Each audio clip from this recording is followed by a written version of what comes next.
If you are considering purchasing the Brickstuff Deluxe Menorah lighting kit with remote control, please watch this video first. There are a few things you should know before making the investment. We purchased the lighting kit with the JBrick Multicolor Menorah for our 5-year-old grandson. An avid Lego enthusiast, he had little trouble assembling its 71 pieces by following the Lego-style instructions. As for myself, a professional video maker and amateur engineering enthusiast with electrical design and assembly experience, the lighting kit was not so simple to integrate.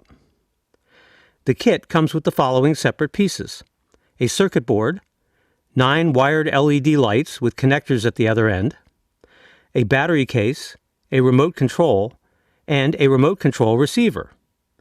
The kit directions for connecting the wiring between the different components and operating the system are very good. This photo by the manufacturer shows the components properly connected to one another per those instructions. The 9 wires on the right lead to the 9 LEDs for the menorah. However, the instructions made no mention of how to mount the actual LEDs on the candles, and how to protect the fine thin wires connecting the system should you desire to move it from one place to another. The solution I came up with provides a mounting surface for the loose components and a way to mount the LEDs in the menorah to protect the fragile wiring.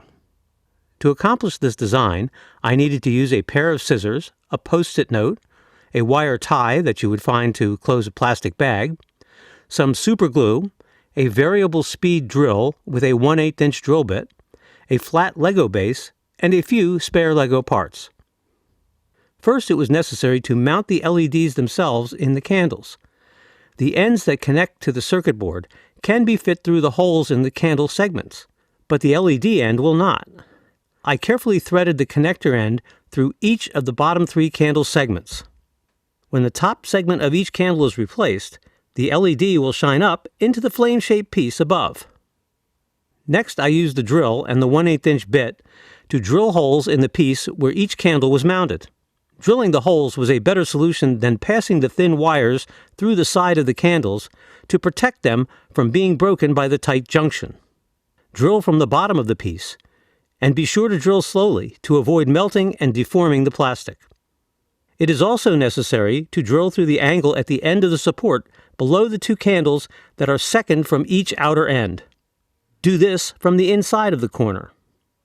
The next step is to cut small strips out of the sticky end of the post-it note.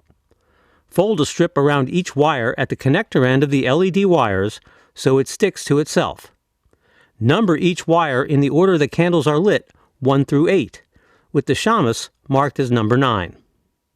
Next, neatly arrange the wires across the back of the menorah and twist them into a bundle at the center. I utilized small pieces of the wire ties to hold the bundle in place at several locations. The wire tie nearest the connector end allowed enough space for the ends to be properly distributed for connection to the circuit board. Next, I glued Lego pieces to the circuit board and the battery case so they could be mounted on the Lego base. I glued the battery case on the side with the switch and mounted it high enough to be able to reach the switch without needing to remove the case. The remote receiver unit was mounted with the attached coil on top of the wire bundle behind the menorah. Now, connect the wires per instructions, insert the batteries in the case, and you are ready to follow the instructions for operating the system. You will enjoy the flickering candle effects. Happy Hanukkah!